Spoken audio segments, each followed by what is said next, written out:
My name is Harper, and this is the night my family finally made it clear I didn't belong. I showed up to my sister Viviana's wedding expecting to celebrate, to smile for the cameras, to play the role I had always been assigned, the good daughter. But the moment I stepped into the grand ballroom, something felt off. And then I saw it. My seat. Not at the family table. Not even in the main hall. No. It was shoved outside, near the coat racks. At first, I thought it was a mistake. But it wasn't. It was a message. A message that said, "You don't matter." Here's the thing about pushing someone aside for too long, eventually, they stop trying to fit in. And that night, I made a choice. What happened after, well, it shocked everyone. I pulled into the venue parking lot, hands gripping the steering wheel a little too tightly. A five-star ballroom in the heart of the city, twinkling chandeliers, marble floors, and floral arrangements that could pay my rent for a year. Everything screamed luxury, everything except my presence. I stepped out, smoothing down my navy blue dress. I wasn't here to make a scene, it wasn't about me. This was Viviana's day. I had accepted long ago that I wasn't the favorite. I just hadn't expected them to remind me in such a publicly humiliating way. At the check-in table, a wedding planner with an overly bright smile greeted me. "Harper," she chirped. "Harper Sinclair," I said calmly, trying to keep my voice under control. Her smile faltered slightly as she flipped through the seating chart. Then came the flash of pity. I knew that look. I hated that look. "Oh, right here," she said, handing me a small place card. "You're seated over here."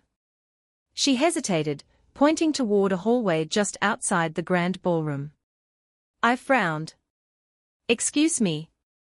She forced another smile. "Your table is just outside the main reception area."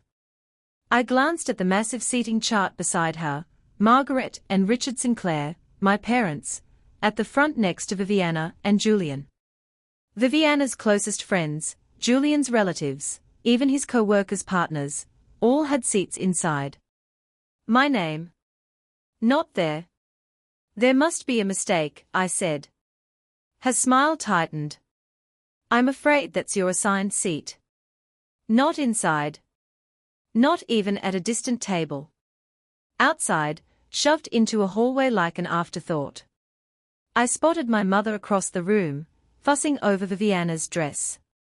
My sister looked radiant, perfect, adored, just as she always had been. And when Viviana caught my gaze, she tilted her head and smirked. That smirk told me everything. I forced myself forward. "Mom," I said, keeping my voice light. "Can I talk to you for a second?" Margaret barely spared me a glance. "Oh, darling, now's not the time.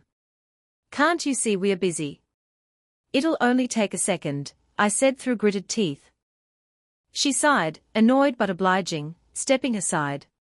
Viviana didn't move, just watched, her smirk growing. "I just checked my seat," I said. "It's in the hallway." Margaret let out a dismissive hum. "Well, we had to prioritize immediate family members at the main tables, Harper." "Immediate family. I am immediate family." She laughed lightly, the airy sound of someone dismissing you. "Oh, sweetheart, don't be so dramatic. Did they mess up your seat?" Viviana finally spoke, dripping with fake sympathy. "Wow, that's unfortunate. You know how chaotic wedding planning can be, so many little details." Her eyes glimmered with amusement. She knew this wasn't an accident. I turned back to my mother. "Mom, do you really think it's okay for me to be seated outside, away from everyone?" Margaret sighed again, clearly bored.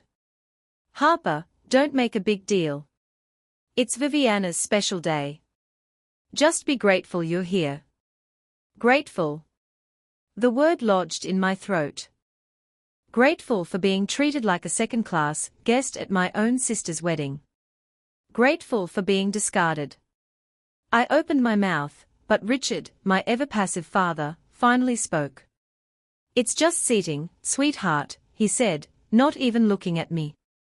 "Let's not ruin the mood." That was it. That was all he had to say. I didn't respond. What was the point?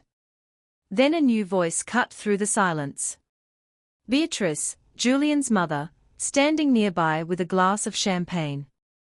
Her eyes flicked toward Viviana, then back to me. Her expression unreadable. "Odessa, sorry," Viviana looped her arm through my mother's, steering her away, dismissing me. The ballroom was alive with laughter, clinking glasses, music, a celebration I wasn't truly part of. I stared at my dimly lit hallway, back pressed against the cold wall, fingers tightening around the edge of my dress. Laughter and music spilled from the grand ballroom, a world I had never belonged to. Isolation wasn't new. But humiliation, sharper this time. And it was no accident. They wanted me to feel small, insignificant.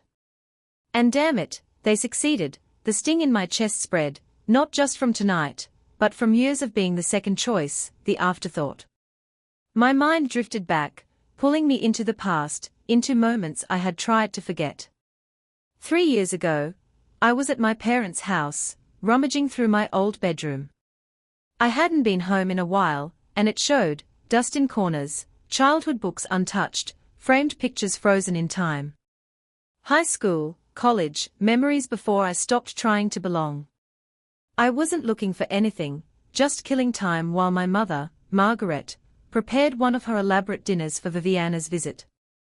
It had always been about Viviana. Always. That's when I saw it. A small leather notebook sticking out of Margaret's nightstand. I almost didn't open it. But something about the way it was tucked away, as if it were important, as if it mattered, made me reach for it. Inside were pages upon pages of carefully recorded memories, notes, and thoughts about Viviana, her birthdays, achievements, struggles, favorite foods, names of childhood friends, even lists of gifts she had loved or pretended to like out of politeness. I flipped through more pages, searching for something about me. Anything. Nothing. Not a single mention. Not a single thought. Not a single note about the other daughter. It was as if I never existed. I remember standing there, gripping the notebook so tightly my hands ached. A lifetime of doubt suddenly inked in black and white. Then Margaret walked in. She barely reacted. "Oh, you've always been independent. I never had to worry about you like I do, Viviana." Like that was supposed to be a compliment. Like that erased years of quiet neglect. She had written down everything about Viviana, yet not one single thought about me was deemed worthy of recording. That was the moment I realized I had always been alone in this family. The present crashed back around me. The sound of Viviana's laughter sliced through the air like a blade. The weight of that damn notebook pressed against my chest. Even now, I glanced at my assigned table, my humiliation, my exclusion, my family's cruelty, staring me down. If they wanted to remind me of my place, message received.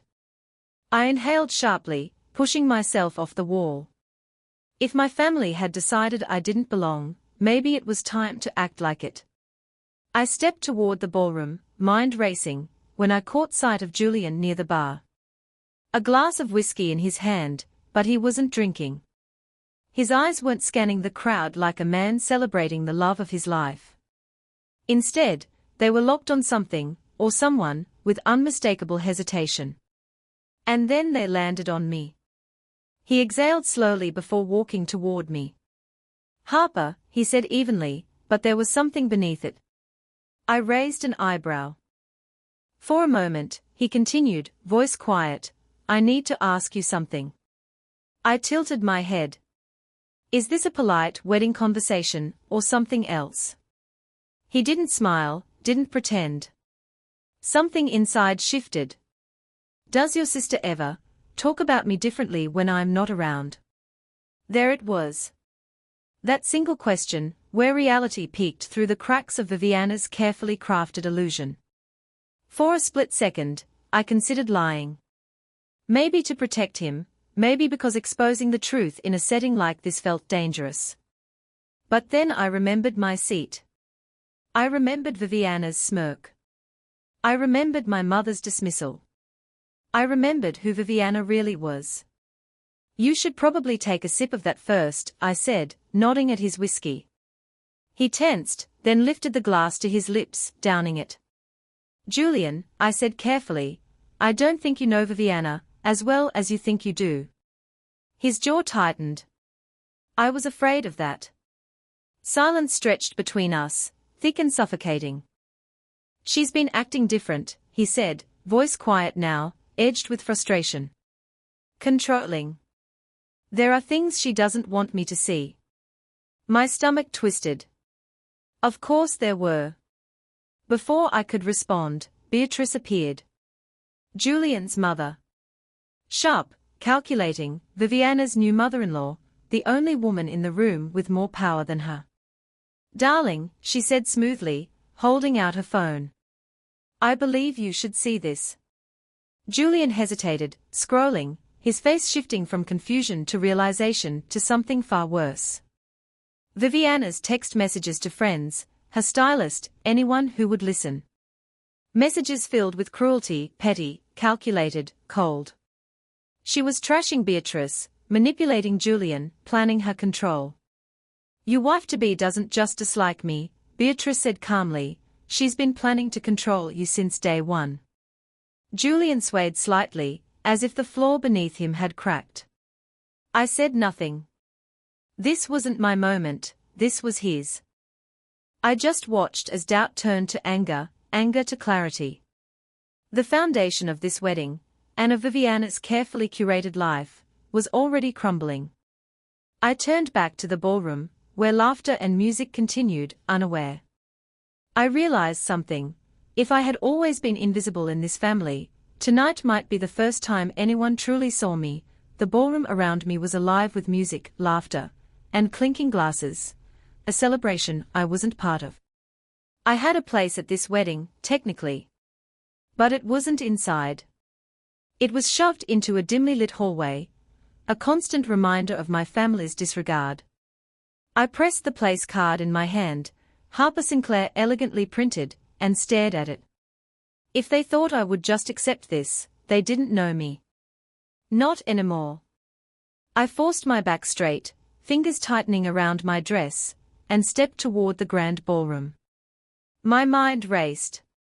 Tonight wasn't about humiliation. It was about reclaiming my space, my dignity, and my voice. Before I reached the entrance, I spotted Julian at the bar, still holding his untouched glass of whiskey. His eyes met mine, wary, questioning, hesitant. He had seen something, felt something, he couldn't yet put into words. He exhaled slowly and started walking toward me. Harper, he said evenly. But there was an edge beneath his calm voice, something that hinted at confusion and unease. I tilted my head. Julian, are we having a polite wedding chat, or something else? He didn't respond with a smile. Instead, his eyes narrowed. Does your sister ever talk about me differently when I'm not around? That question cut through me. It wasn't idle curiosity, it was the crack in the illusion Viviana had built, the first real hint that her perfect facade could be challenged. I considered lying, protecting both him and myself from the chaos that could erupt. But my seat, the hallway, Viviana's smirk, my mother Margaret's dismissal, all of it reminded me that I had nothing left to lose. You should probably take a sip of that first, I said, nodding at his whiskey. He stiffened, then drank it in one motion. Julian, I said carefully, I don't think you know Viviana as well as you think you do. He clenched his jaw. I was afraid of that. A heavy silence settled. The party moved on around us, oblivious to the undercurrent of revelation, the foundation slowly crumbling beneath the celebrations. She's been acting differently, Julian admitted quietly, frustration creeping into his voice. Controlling. There are things she doesn't want me to see. I swallowed, knowing exactly what he meant. There had always been a side of Viviana my family refused to acknowledge. Before I could respond, Beatrice appeared, walking toward us with her usual elegance. Her eyes were sharp, calculating, assessing the room, assessing everyone in it. She stopped in front of Julian, holding out her phone. "I think you should see this," she said calmly. Julian hesitated but took the phone, scrolling. His face went from confusion to shock to anger. Viviana's texts, messages to her friends, her stylist, anyone who would listen, were cruel and manipulative. She had been carefully crafting a narrative that didn't include the truth. "She doesn't just dislike me," Beatrice said, her voice cutting through the noise of the party. "She's been planning to control you since day one." Julian's shoulders tensed, his body swaying as if the floor beneath him had cracked. I stayed silent, watching. This wasn't my moment, it was his. And yet, in some way, it was the vindication I had been waiting for. The illusion of Viviana's perfect life was cracking, and I had front-row seats. I glanced at Margaret, who was still trying to smooth over the situation. Her forced smile was thin, her eyes betraying a flicker of panic. She had spent her life protecting Viviana, excusing her cruelty, and now even she could see cracks forming. Viviana, of course, was blissfully unaware, or so she thought. Her attention remained on herself, on controlling the narrative, on maintaining her golden child image. But the tension was electric, and I knew it would only grow. I took a deep breath, stepping further into the ballroom. My pulse hammered, but I felt alive. I was here, present, and no longer willing to fade into the background. "Mom," I said quietly, my voice cutting through the music. Margaret turned, surprise flickering across her face. "Do you really think it's okay for me to be seated outside while everyone else is inside?" Margaret's lips pressed together.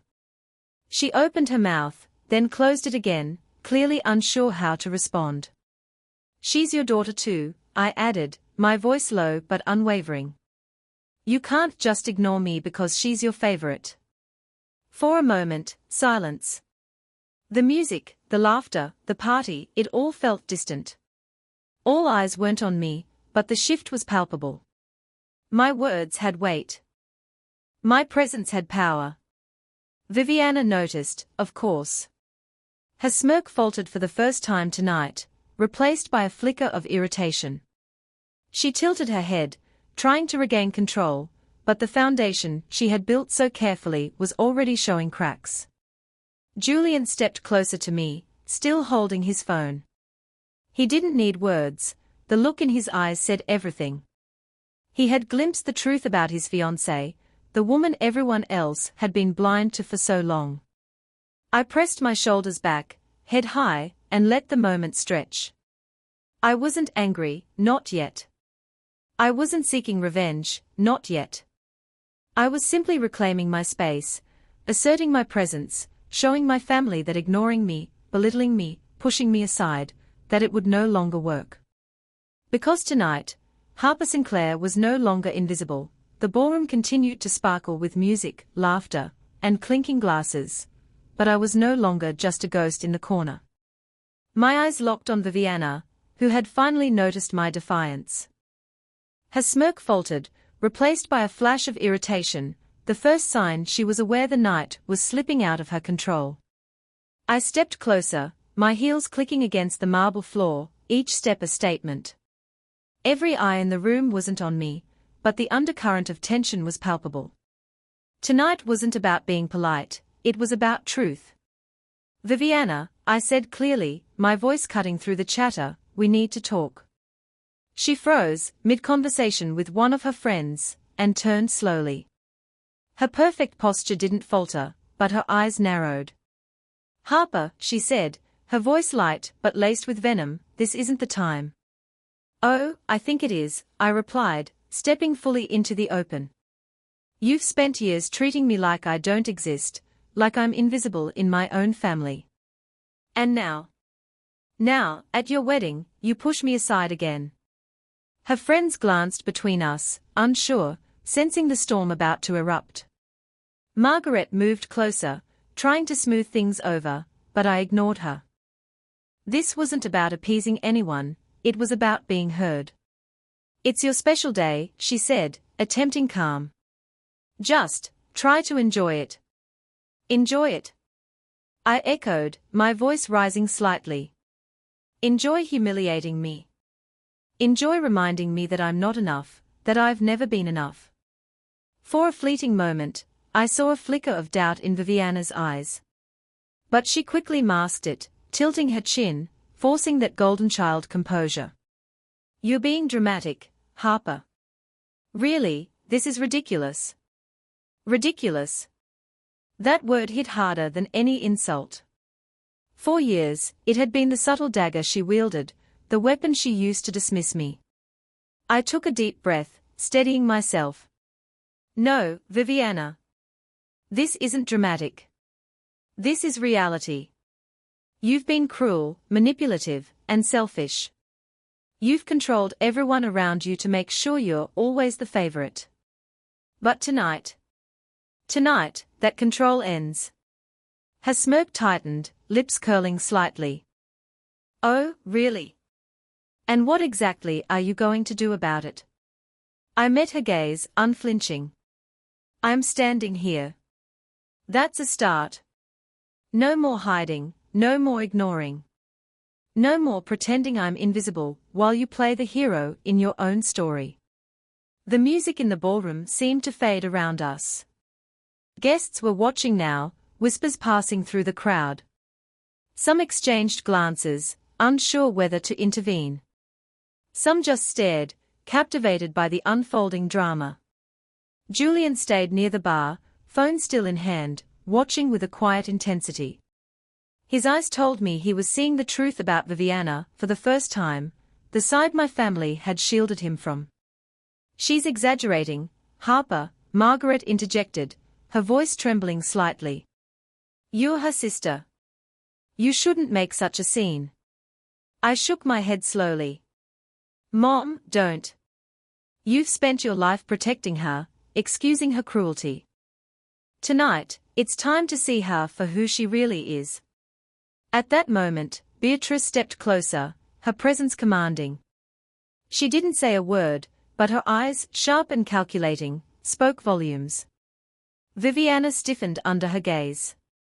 She had always been the one in control, but here, with Beatrice and the truth beginning to surface, she faltered. Everyone has a limit, I continued, voice calm but unwavering. And I've reached mine. I'm done being your second choice, your invisible sibling, your afterthought. Viviana laughed, bitter and sharp, but it lacked the confidence it once had. You think you can just stand here and ruin everything I've built? No, I said. I'm not ruining anything. I'm revealing it. The truth doesn't need me to exaggerate, it stands on its own. Her face paled slightly. The crowd sensed the shift, the unraveling of the golden image she had curated for years. She glanced at Julian, hoping for support. But the look in his eyes was different now, uncertain, questioning, hurt. She's lying, Viviana hissed, voice shaking slightly now. You're all turning against me because of her. I felt a spark of triumph, but I tempered it with patience. This wasn't about me gloating. It was about exposing reality, letting everyone see the person my family had idolized for far too long. Beatrice finally spoke, her voice calm and cold. We are not turning against you, Viviana. We are seeing you for who you really are. A gasp rippled through the guests. Viviana's control, her carefully constructed persona, was cracking. The perfect bride, the golden child, the one who always dictated the narrative, now stood on the precipice of losing everything. I took a step closer, meeting her gaze. It's over, Viviana.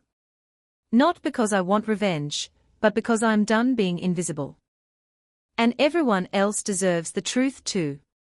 Her hands trembled slightly at her sides, and for the first time, she seemed human, not perfect, not untouchable. She blinked rapidly, searching for someone to support her, but no one stepped forward. The ballroom was silent, anticipation thick in the air. And in that moment, I realized something profound. I had taken my first step in reclaiming my life, my voice, my identity. Harper Sinclair was no longer invisible. The room felt suspended in time, the music of the ballroom fading into the background, as every eye turned toward the confrontation unfolding at the entrance. Viviana's perfect composure was gone, replaced by a tension I had rarely seen on her face. Her golden child image, the one she had cultivated for so long, was starting to crumble, and she knew it. I stepped closer, voice steady. Viviana, this isn't just about tonight, or the wedding, or the hallway you shoved me into. This is about who you've always been. And I'm done being silent. She recoiled slightly, but tried to mask her fear with arrogance. You've always been jealous of me, Harper. That's all this is. Jealous. I let out a dry laugh. Jealous of what? The fact that you lie, manipulate, and pretend to be perfect while everyone bends over backward for you. I've spent my life invisible, ignored, pushed aside. And for what? So you could play the hero. Her eyes darted toward Julian, desperately seeking validation. But he wasn't looking at her the way she wanted anymore. His eyes, once filled with admiration and love, now carried suspicion and hurt. I could see it, the realization that the woman he had been about to marry was not who she claimed to be. Julian, I said, lowering my voice, look at the messages. She's been lying to everyone, controlling you, everyone in this room. Do you really think she cares about you, or anyone else besides herself? He stiffened, phone still clutched in his hand. His jaw tightened as he scrolled, absorbing the truth. Texts to friends, her stylist, her family. Viviana had been meticulously crafting an illusion, a persona, carefully hiding her cruelty and selfishness. She's been planning to control me. Julian asked quietly, almost in disbelief. Yes, I said, my voice unwavering. From the start. She's manipulating everyone around her, and you were next. Viviana's lips parted, her panic visible for the first time. She tried to speak, but no words came out. The facade was cracking. The golden child, the perfect sister, the admired bride, suddenly seemed small and fragile. Mom, I said, turning to Margaret, don't you see this? All these years, you've protected her, excused her, and now she's finally being exposed. Isn't it time you recognized the truth? Margaret flinched, caught between defending the daughter she always favored and the reality that was right in front of her. Her lips trembled, but she said nothing. She had always been a master of smoothing over Viviana's mistakes, but tonight, she was powerless. Viviana finally found her voice, sharp and defensive. You're all turning against me because of her. No, Beatrice said calmly, her voice like ice. We are not turning against you. We are finally seeing you for who you truly are. Gasps filled the room. Guests whispered to one another, some unable to believe the scene unfolding. The perfect wedding, the flawless bride, it was all unraveling. And in that unraveling, I felt a sense of power I hadn't known before. Julian's face hardened. Is this true, Viviana? Were you planning all of this? Were you lying to me, to your family, to everyone? Her hands trembled. You don't understand. I know, I interrupted, stepping closer, we understand perfectly. You've spent your life controlling, manipulating, and hurting people to get what you want. But tonight, the truth doesn't need me to say it, it's written everywhere, in the messages, in your actions, in your words.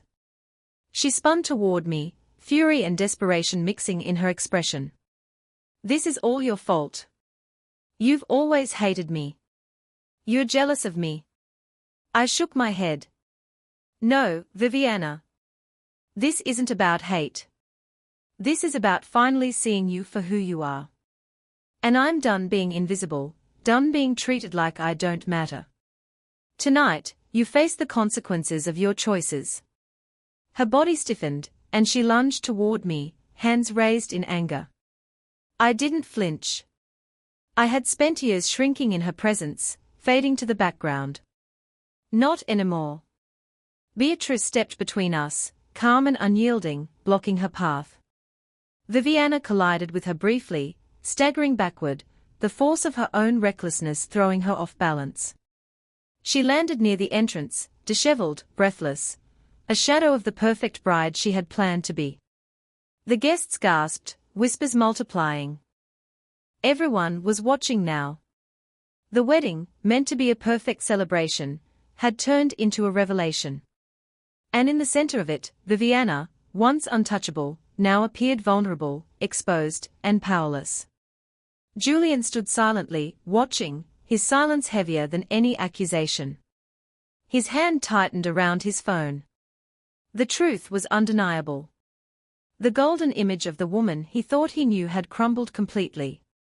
I stepped closer to him, quietly. Julian, you deserve the truth.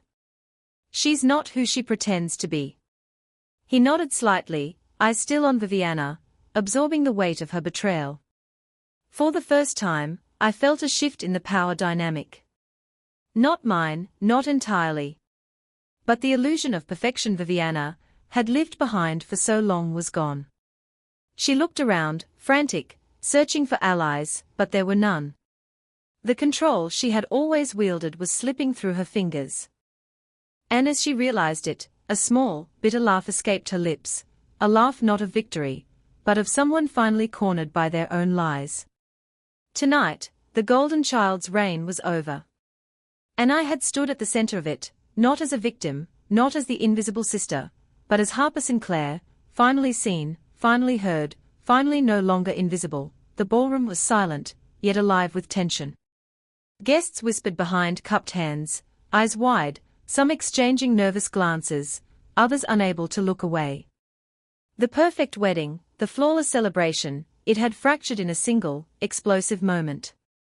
And at the center of it all stood Viviana, her composure shattered, her golden child image crumbling. I took a deep breath, letting the gravity of the moment settle. This wasn't about me gloating or seeking revenge.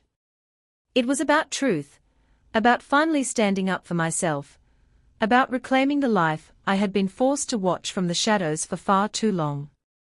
Margaret stepped forward, trembling slightly.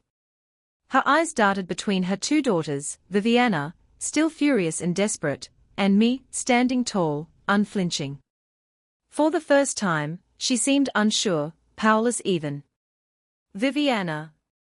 Harper, please, she said, voice shaking, let's not make this worse. I shook my head slowly. Mom, it's already worse because the truth is finally out. You've spent years protecting her, excusing her behavior, pretending it didn't hurt anyone. But tonight you can't ignore it anymore. Viviana's lips curled into a sneer, though her voice faltered. You're all turning against me because of her. No, Beatrice said, her calm, measured voice slicing through the room like a blade. We are not turning against you. We are seeing you for what you truly are. And the sooner you face it, the sooner this ends. A hush fell over the room. Julian, still holding his whiskey glass, stepped closer to me. His expression had hardened, now filled with clarity, disappointment, and a hint of relief. Harper, he said quietly, thank you for telling me. I nodded. No words were necessary. The truth had spoken for itself. Julian finally saw Viviana clearly, the manipulation, the lies, the control she had exercised over everyone in her orbit. Viviana's panic was palpable. She turned to him, desperate. You don't believe them, do you? You'll stand by me, won't you? Julian shook his head slowly, voice calm but firm. No, Viviana. I've seen the truth. And I can't ignore it anymore. Her face drained of color. The perfect image she had built, the bride, the adored sister, the golden child, was crumbling before everyone's eyes. She looked to Margaret for support, but even her mother hesitated, unsure how to intervene. For the first time, Viviana felt the isolation she had so long imposed on me. I took a step forward, voice steady. Viviana, this isn't about punishment. It's about recognition. Recognition of the harm you've caused, the manipulation, the cruelty. And I refuse to be invisible in this family any longer. She swayed slightly, as if trying to maintain control, but it was slipping. Her hands trembled, and her sharp eyes flickered from me to Julian to the crowd, searching for an ally, but no one stepped forward. The power she had always wielded was gone, and she knew it. Beatrice stepped closer to Viviana, her voice cold and precise. The truth is finally clear, Viviana. The mask you've worn for years is gone. Everyone sees you now. The ballroom seemed to hold its breath. Some guests whispered quietly, processing the chaos. Others avoided eye contact entirely, sensing the magnitude of the family drama unraveling before them. Margaret finally spoke, voice hesitant, fragile. Harper, you've always been right. And tonight, I see that. Her words landed heavily in the room. For years, she had chosen Viviana over me, excusing cruelty, ignoring the pain it caused, allowing her golden child to dominate every corner of our family. But now, Margaret's acknowledgement shifted the balance of power. I glanced at Julian. He gave me a small, reassuring nod. The weight of the wedding, of the family's expectations, of the years of being ignored, it all pressed into that moment. And yet, for the first time, it felt like liberation. Viviana's voice broke the silence, sharp and desperate. This isn't over. You think you've won. You think you can destroy me. You haven't seen the last of me. I shook my head, stepping closer, calm and unwavering. Viviana, this isn't about destroying you. This is about reclaiming my life. For years, I've hidden in the shadows, tolerated the neglect, and accepted being treated like a second-class member of this family. No more. Tonight, I choose me. Her fury turned to frustration, then disbelief. The control she had always wielded, the admiration, the fear, the respect, was gone. And everyone around her could see it. She flailed, words spilling, but no one responded, no one supported her. For the first time, she was truly alone. I breathed deeply, feeling the weight of years of silence lift. This was more than a confrontation, it was a turning point. I wasn't just standing up to Viviana. I was standing up to every moment I had been ignored, every slight I had endured, every insult I had swallowed. The room shifted subtly. Guests whispered, some stared, but the energy had changed. The power that Viviana had long held in the family, the unquestioned authority, the golden child illusion, was gone. And in its place was a quiet, undeniable truth: Harper Sinclair was no longer invisible. As I looked around, I realized the night wasn't about revenge or humiliation. It was about reclaiming my voice, my presence, my worth. And for the first time, I felt the strength of standing in the light, unapologetically, unshakably, fully myself. The ballroom was silent now, not with anticipation, but with disbelief. Viviana, once untouchable, golden, perfect, was finally exposed for the person she had always been. Her hands trembled at her sides, lips pressed tight, as she struggled to regain control. But no one moved to defend her. She was alone, her facade shattered in front of everyone. I stood tall, breathing steadily. For the first time, I wasn't shrinking, hiding, fading into the background. I wasn't the invisible sister anymore. Harper Sinclair was here, seen, heard, and unafraid. Margaret finally stepped back, her voice soft, uncertain. Harper. I see you now. I nodded, acknowledging her. Years of neglect, of favoritism toward Viviana, of pretending not to notice the pain. I had lived with that. But tonight, that power dynamic had changed. The recognition I had longed for wasn't just about vindication, it was about reclaiming my life. Viviana's voice finally broke, sharp and trembling. You think this changes everything? You think you've won? No, Viviana, I said calmly, voice carrying across the room. This isn't about winning or losing. This is about truth. And for the first time, I'm choosing me. She spun toward Julian, desperate, grasping at the last threads of control. You'll still stand by me. You can't, Julian shook his head slowly, voice firm. I can't, Viviana. I've seen the truth tonight. And I can't ignore it. The weight of her loss was tangible. The golden bride, the perfect sister, the one who had always manipulated everyone, was finally powerless. She staggered slightly, her breath quick, her panic visible. She had no allies, no safety net.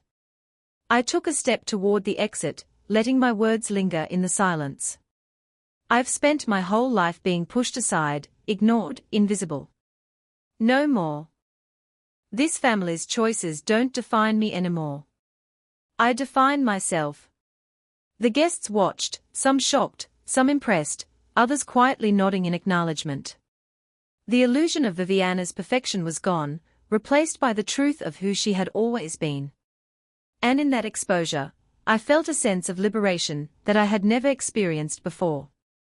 I glanced at Julian, who gave me a faint, supportive smile. His understanding, his recognition of what had happened, reinforced my conviction. This wasn't about revenge, it was about freedom. Viviana, her voice now cracking with desperation, cried out, Mom.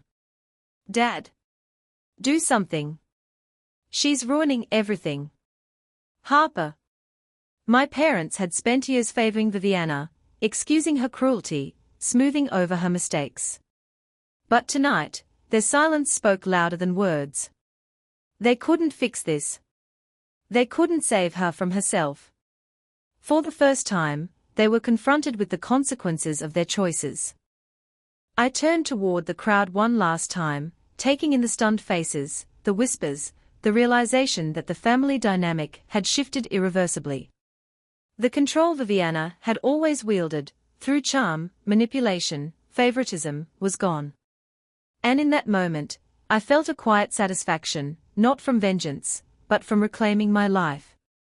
I stepped fully into the corridor, out of the glare of the ballroom, out of the chaos, and into the crisp night air. The city lights stretched before me, endless and full of possibility. For the first time, I felt truly free. No longer would I seek validation from those who had ignored me.